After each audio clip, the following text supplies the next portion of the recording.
பிடியதன் உருவுமை குலமிகு கரியடு வடிகொடு தனதடி வழிபடும் அவருடைய கடி கணபதி வர அருளின் மிகுக்குடை வடிவினர் பயில் வழி வளமுறையே ஈசனே சிவகாமி நேசனே என ஈன்ற தில்லைவாழ் நடராஜனே எம்பெருமானே. நிகழும் மங்களகரமான குரோதி ஆண்டு சித்திரை மாதம் 27ஆம் நாள் ரோகிணி நட்சத்திரமும் சித்தயோகமும் அட்சய திருதி என்ற திதியை வெள்ளிக்கிழமையும் ரோகிணி நட்சத்திரமும் கூடிய சுபயோக நாளில் அட்சய திருதி அல்ல அல்ல குறையாத திதி. அமாவாசை முடிந்த 3ஆம் நாள் வரக்கூடிய திதி. சூரிய பகவான் சித்திரையில் உச்சம் பெறுகின்ற திதி, மேசத்தில் உச்சம் பெறுகின்ற திதி அட்சய திதியை நாம் கொண்டாடுகின்றோம். மதிப்புக்கும் வணக்கத்துக்கும் வாழ்த்துக்குரிய கோல்டன் சாண்ட் பக்தி டிவி நேயர்களுக்கு பணிவான வணக்கத்தையும் வாழ்த்துக்களையும் ஆசீர்வாதத்தையும் கூறி, இந்த அட்சய திருதி பற்றி ஒரு சின்ன தொகுப்பு. இந்த அட்சய திருதி என்பது உண்மையிலேயே தங்க வாங்குவதற்கு அல்ல. நம் முன்னோர்கள் அதை வழிவகுத்து கொடுப்பதற்கான முறைகளும் அல்ல. ஒவ்வொரு மனிதனுடைய வாழ்க்கையில் நம்ம எப்படி நடந்து கொள்ளணும், எப்படிப்பட்ட வழிமுறையில் நீதியை நெறிமுறையை தெரிந்து கொள்வதற்காக ஏற்படுத்தப்பட்ட திதி அட்சய திதி. அட்சய திதி அட்சய கொடுக்கக்கூடியது, என்றைக்குமே அல்லல்ல குறையாதது. அப்படிப்பட்ட அந்த அட்சய திதி அப்படியே வழி வழியாக தோன்றுதலாக எல்லாருமே சேர்ந்து அதை அன்னைக்கு ஒரு நாளைக்கு நம்ம ஜவுல்ஸு அந்த ஆபரணங்களை பற்றி நம்ம வாங்கி கொள்ளுகின்றோம் அப்படிங்கிற உணர்வுக்கு எல்லோரும் வந்துட்டாங்க. ஆனால் உண்மையிலேயே அட்சய திதிங்கிறது ஒரு முக்கியமான அதில் சமாச்சாரம் அடங்கி இருக்கின்றது. அதாவது வானகமும் வையகமும் வாழ்ந்து வாங்கி செழித்து வாழ்வாங்கி வாழும் நமது முன்னோர்கள் நல்வழி காட்டுதலை முன்னிறுத்தி வைத்துள்ளனர். அந்த வகையில் பாரம்பரிய பண்டிகையில் தமிழ் மாத சித்திரையில் வரும் அமாவாசை திதியிலிருந்து 3ஆம் நாள் வரக்கூடிய அட்சய திதி மிக சிறப்பாக கொண்டாடப்படும். அட்சயம் என்பது அல்ல அல்ல குறையாது, தேயாது, தெவிட்டாது, திகட்டாது மகாலட்சுமி வாசம் செய்யும் நாளாகும். மகாலட்சுமி வாசம் செய்யும் நாள்.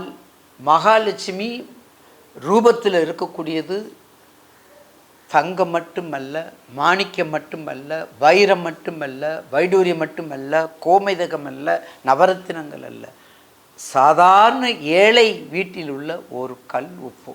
அந்த கல் உப்புக்கு இருக்கக்கூடிய மதிப்பு, மரியாதை, அதுக்கு இருக்கக்கூடிய அருள் தன்மை எந்த ரத்தினத்துக்கு இல்லை.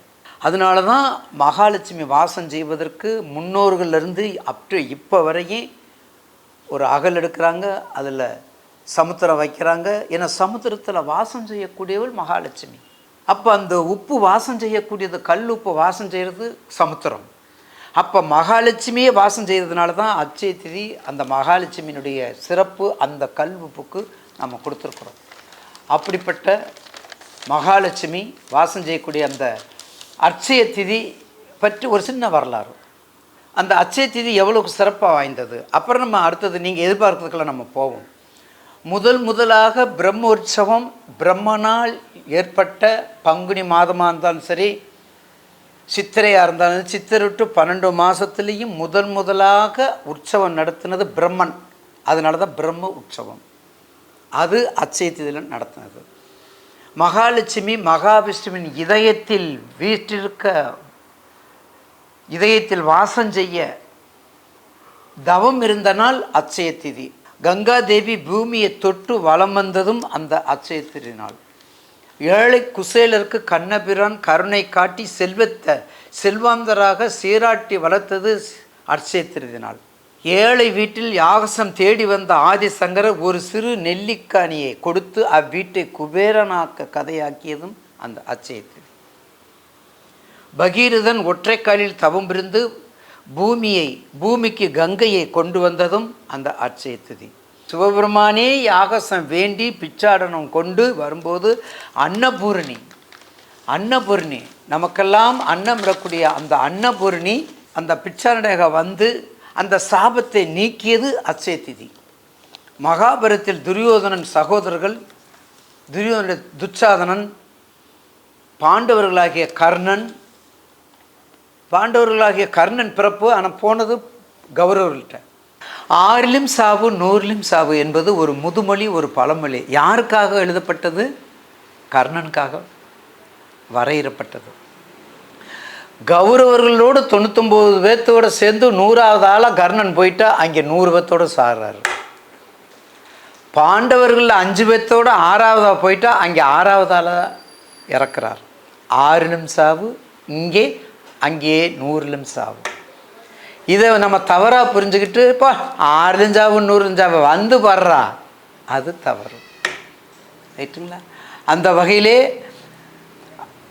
துச்சாதனன் துயில் உறிஞ்சதும் அட்சய திதினைக்கு மகாவிஷ்ணு வந்து வஸ்திரத்தை கொடுத்ததும் அருள் புரிந்ததும் அந்த தொடர் வஸ்திரத்தை கொடுத்ததும் அட்சய திதி. இப்படிப்பட்ட இந்திய திருநாட்டில் தர்மம் தழைக்கவும் அதர்மம் நீங்கவும் சான்றோர்கள் பெரியோர்கள் தவசிகள் பிறக்கவும் எதிர்காலம் சிறக்கவும் எதிர்கால சந்ததியினர் ஒழுக்கத்தோடும் பழக்க வழக்கம் படிப்பும் துடிப்பும் நிறைந்து பெற்றோர்கள் பெரியோர்கள் குருமார்கள் சொல்வதை கேட்டு நடக்கவும் இந்தியா நடந்தால் இப்படியெல்லாம் நடந்தால் இந்தியாவே நம் கைக்குள் அடைக்க கொண்டு விடும். இந்தியாவையே நமது கைக்குள் அடைக்க கொண்டு வந்து வர முடியும். இப்படிப்பட்ட புனித நாளில் இந்த அட்சய திருநாள் இவ்வளவு சிறப்பான நாளில் நம்ம என்ன செய்யணும்? தங்கம் வாங்கிறது முக்கியம் இல்லை. அது எப்படிப்பட்ட நாள்? அக்னி வரக்கூடிய நாள். அப்போ இப்படிப்பட்ட புனித நாளில் தானங்கள் தர்மங்கள் உதவிகள் தொண்டுகள் இவற்றையே நம்ம செய்ய வேண்டுமே தவிர தங்கமோ வைடூரியமோ வாங்கிறதுக்கான நேரம் அல்ல. நீங்கள் அந்த தொண்டுகள் பண்ண அக்னி நட்சத்திரத்தை பற்றி உங்களுக்கு இந்த நேரத்தில் ஒரு முக்கியமான பாயிண்ட்டையும் சொல்லிடுறேன் நேயர்களுக்கு. அப்போ தான் நீங்கள் மனசில் பதிவிப்பீங்க சாமி இல்லைங்களா? யமுனை ஆற்றங்கரையில் வந்து நல்ல புஷ்ப வனங்கள் பூக்கள் மருத்துவ செடிகள் மூலிகைகள் எல்லாமே நிறைஞ்சிருக்கக்கூடிய வனம், எல்லாமே இருக்கக்கூடிய பூந்தோட்டம். இந்திரன் வந்து எப்போதுமே தண்ணி விட்டு, இந்திரன் மலைக்கு அதிபதி, அவர் வந்து நேராக வருவார். வந்தோன்னே எல்லாத்தும் மலையை பொழிய வைத்து எல்லாம் செல்வ செழிப்போடு சிறப்போடு இருக்கும் அந்த பூங்கா. அப்போ அந்த பூங்கா அப்படியெல்லாம் மருத்துவ செடியெல்லாம் இருக்குது. எல்லா செடியும் எல்லா மலர்களும் மனோமனிதனும் மனோரஞ்சிதிலேருந்து எல்லா தாமரைகள் எல்லாமே இருக்கிறதுக்கு டெய்லி மழை பெஞ்சு இந்திரன் வந்து அதை வளர்த்துக்கிட்டு வர்றார். இப்படி வளர்த்து கொண்டு வரும் பொழுது ஒரு முதியவர் அந்தனர் வேடமிட்டு வந்துக்கிட்டு இருக்கார். எங்கே வந்துட்டுருக்காரு? அந்த பூங்காவுக்கு வந்துட்டுருக்காரு. அந்த பூங்கா பூக்கள் வனத்துக்களை வந்துட்டுருக்காரு. அந்த மருத்துவ செடிகளை வந்துட்டுருக்காரு. எதுக்கு வந்துட்டுருக்கிறாரு? தன் பசி, தீராத பசி அவருக்கு. அந்த தீராத பசி, அந்த மருத்துவ மூலிகை இருக்குது, அந்த மூலிகை செடியில் ஒரு மருந்து ஒரு செடியை எடுத்து சாப்பிட்டால் நமக்கு அந்த பசியினுடைய தாக்கம் குறைஞ்சிரும் அப்படின்னு சொல்லி தேடி வர்றார். அப்போ தேடி வரும்போது அங்கே திருக்கண்டேன் பொன் மேனி கண்டேன் திகழும் அருக்கன் அணிநிறமும் கண்டேன் செருக்கிலரும் பொன் ஆளி கண்டேன் புரிசங்கம் கை கண்டேன் என் ஆளின் வண்ணன்பால் என்று மாயவன் மைத்துனன் பச்சை மாமலை போல் மேனி பவளவாய் கமல செங்கன் மகாவிஷ்ணுவும் அர்ஜுனனும் அங்கே இருக்கிறார்கள். குளிக்க போகிறாங்க ஆற்றங்கரைக்கு, யமுனை ஆற்றங்கரைக்கு. அப்போ யமுனை ஆற்றங்கரை குளிக்க போகும்போது அங்கே அந்தனரை பார்த்துடுறாங்க. யார் பார்க்குறது? திருவின் உருவே என்ற மாயாஜலம் நிறைந்த கண்ணன் மகாவிஷ்ணு பார்த்துடுறாரு. உடனே அந்தனர் தன்னுடைய மேனியை சுயரூபத்தை கொண்டு வந்து, அடியேன் அக்னி பகவான் சுவேதேச என்ற மன்னனுடைய யாகத்தில் துர்வாச முனிவர் யாகம் செய்யும் பொழுது அக்னியாகிய நான் மிகவும் அந்த நெய்யை சாப்பிட்டு மிகவும் பசியாகிவிட்டது, தீராத பசியாகிவிட்டது. இந்த பசியை போக்குறதுக்காக அந்த பூக்கு அந்த மருத்துவத்தினுடைய அந்த பூங்காக்கு வந்தேன். ஆனால் இந்திரன் மழையாக பெய்து என்ன பண்ணுறாரு, அதை குளிர வச்சுருக்காரு. எனக்கு மருந்து கிடைக்கல, வயிற்று வலி தாங்கலை, வயிற்று பசி நிற்கலை. எம்பெருமானே கமலாலயம் நீ தான் என்னை காப்பாற்றணும்னு சொல்லி கருணை உள்ள மகாவிஷ்ணு கூப்பிட்றார், சொல்கிறார். சரி, அக்னி வேண்டுதலை ஏற்று பெருமானும் வர்றாரு. யாரை எங்கேன்னு பார்க்குறாரு. அப்போ பெருமான் என்ன பண்ணுறாரு, தன்னுடைய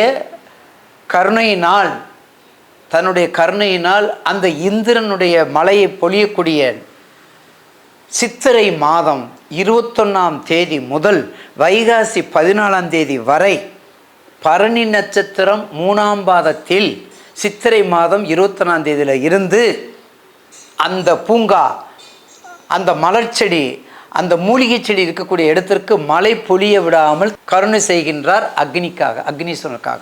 அப்போ அக்னீஸ்வரன் வேண்டுதலை ஏற்று சித்திரை 21லிருந்து வைகாசி 14 நாட்களுக்கு மழை பொழியாமல் இருக்கின்றது. அந்த மூலிகை செடி மருந்து சாப்பிட்றாரு, பசியை தீர்த்து கொள்கின்றாரு, இறைவனுக்கு அருளாசி போய் நல்ல முறையில் சேர்ந்துக்கிறாரு, அவருடைய திருடியை வணங்கிக்கிறாரு. அந்த அக்னி பகவானுக்கு வேண்டுதலுக்கு இணங்க மழை பொழியாமல் இருந்த காலமே அந்த அக்னி நட்சத்திர நாள் என்று தொன்று தொற்று நாம் பார்த்து கொண்டிருக்கின்றோம். தொன்று தொற்று நடைமுறையில் வந்து கொண்டிருக்கின்றது. அப்படிப்பட்ட அக்னி நட்சத்திரத்தை அன்று அட்சய திதியும் சேருதில்லவா? அப்போ அந்த அட்சய திதி சேரு வரும்போது நம்ம என்ன செய்யணும்? நகம் வாங்கக்கூடாது, பானம் கொடுக்கணும், அன்னம் கொடுக்கணும், தயிரன்னம் கொடுக்கணும், நீர் கொடுக்கணும், மோர் கொடுக்கணும், பானகம் கொடுக்கணும், கரும்புச்சாறு கொடுக்கணும், பருத்திப்பட்டு ஆடைகள் கொடுக்கணும். என்னென்ன இந்த வெயிலின் அக்னி தேவனுடைய தாக்கத்தை குறைப்பதற்கு செருப்பு, கொடை, பறவைகளுக்கு நீர், புல்லாகி பூடாகி புழுவாகி மரமாகி பல் விருகமாகி பறவையாய் பாம்பாய் கல்லாய் மனிதராய் பேயாய் கணங்களாய் அப்படிப்பட்ட எல்லா ஜீவனங்களுக்கு நீங்கள் செய்யணும்னு தான் நம்ம முன்னோர்கள் வழிவகுத்திருக்காங்க. அப்படிப்பட்ட இவ்வளவு சிறப்பு வாய்ந்த இந்த அக்னி நட்சத்திரத்தினுடைய சிறு கதை உங்களுக்கு ரொம்ப பிடிச்சிருக்கும். சந்தேகம் இருந்தால் கீழ்கண்ட நம்பருக்கு வாங்க. இப்போ எல்லோரும் திட்டுவீங்க நினைக்கிறேன், மகளிர் எல்லோரும் என்ன திட்டுவீங்க, இதையே சொல்லிட்டு போயிட்டீங்களே, என்னென்ன வாங்கணும்னு எங்களுக்கு சொல்ல வேண்டாமா அப்படின்னு கேட்டால், கண்டிப்பாக அட்சய திதி அன்னைக்கு வெள்ளிக்கிழமை வருது, ரோகிணி நட்சத்திரத்தில் வருது, சுக்கிர ஓரையில் கண்டிப்பாக நீங்கள் நகை வாங்கலாம். வைரத்திலேருந்து, வைடூரியத்திலேருந்து, மாணிக்கப்பரலேருந்து, மரகத்திலேருந்து, புஷ்பராக்கிலேருந்து, நவரத்தினங்கள் எத்தனையும் வாங்கலாம். வாங்குவதற்கு அந்த ஓரையை பயன்படுத்துங்கள், நல்ல நேரத்தை பயன்படுத்துங்கள். அதற்கடுத்து வாங்கி கொண்டு தனது வீட்டில் நல்ல ஒரு பலகையை போடுங்க, 2 திருவிளக்கு ஏற்றுங்க, மகாலட்சுமி படம் வைங்க, லட்சுமி நாராயணன் படம் வைங்க, புஷ்பம் வைங்க, கும்பத்தை ஏற்பாடு பண்ணுங்க, எல்லா வாசமுள்ள மலர்கள்லாம் எடுத்து போடுங்க. எடுத்து போட்டு நல்ல வீட்டில் உள்ள நெய்வேத்தியம், முக்கியமாக தயிர் அன்னம், கற்கண்டு சாதம், தயிர் சாதம், கற்கண்டு சாதம், பால் சாதம் எல்லாம் நெய்வேத்தியம் வச்சு எல்லாத்துக்கும் அன்னதானம் பானகமாக கொடுங்க. உங்கள் வீட்டுக்காரர் தன்னால் வாம நகை வாங்க போம்னு கூப்பிடுவார். அப்படியெல்லாம் செஞ்சால் தான் கல்வியில் தேர்ச்சி, எக்ஸாமில் பயிற்சி, எக்ஸாமில் தேர்ச்சி, நோயற்ற வாழ்வு, குறைவற்ற செல்வம், அடுத்த ஆண்டு தங்க வாங்கிறதுக்கு எல்லாமே சிறப்பாக அமையும். அதில் கண்டிப்பாக பெரும் புகழும் கிடைக்கும் என்பதில் மாற்று கருத்து அல்ல. பூஜையில் நல்லா பண்ணுங்க. மானசீகம் லட்சுமி கடாட்ச மந்திரத்தை படிங்க. வாசி தீரவே காசு நல்குவீர் மாசில் மிளலையீர் ஏசல் இல்லையே என்ற அந்த பதிகத்தையும் படிங்க. இடரினும் தளரினும் அற்புதமான பதிகம். இடரினும் தளரினும் எனது நோய் தொடரினும் உனக்கழல் தொழுதலுவேன் கடல் தனில் அமுதோடு கலந்த நஞ்சை மிடரினில் அடக்கிய வேதியனே இதுவோ எம்மையாளும் ஈசன் இது வல்லவோ. இந்த பதிகத்தை அற்புதமான பொன்னும் மெய்ப்பொருளும் தருவானே, போகுமும் திருவும் புணர்ப்பானே, பின்னையின் பிழையை பொறுப்பானே, பிழையெல்லாம் தவிர பணிப்பானே, இன்ன தன்மை என்று அறிய வண்ண எம்மானே, எலிவந்த பிரானே, அன்னவைகும் வயிற் பலனுத்து அணி ஆரூரானே, இனி மறக்கலாமோ என்ற தியாகராஜ பெருமானுடைய திருவடியை வணங்கி இந்த அட்சய திருதி நாளில் மகளிர் அனைவரும் மகத்தான எல்லா செல்வம் பெற்று வாழ கண்டிப்பாக ஆசி வணக்கமும் உரித்தாகுக. ஞாயிற்றுக்கிழமை முக்கியமாக எடுத்துக்கங்க, நோட் பண்ணிக்கோங்க. ஞாயிற்றுக்கிழமை மாணிக்கம் வாங்குங்க. வாரத்தில் முதல் நாள் ஞாயிற்றுக்கிழமை மாணிக்கம் வாங்குங்க. திங்கக்கிழமை முத்து, செவ்வாய்க்கிழமை பவளம், புதன்கிழமை மரகத பச்சை, வியாழக்கிழமை புஷ்பராகம், வெள்ளிக்கிழமை வைடூரியம். பார்த்தீங்களா, ஒவ்வொரு நாளுக்கும் ஒவ்வொன்றும். சனிக்கிழமை நீலோத்பவம், ராகு கேது, கோமேதகம், வைடூரியம்.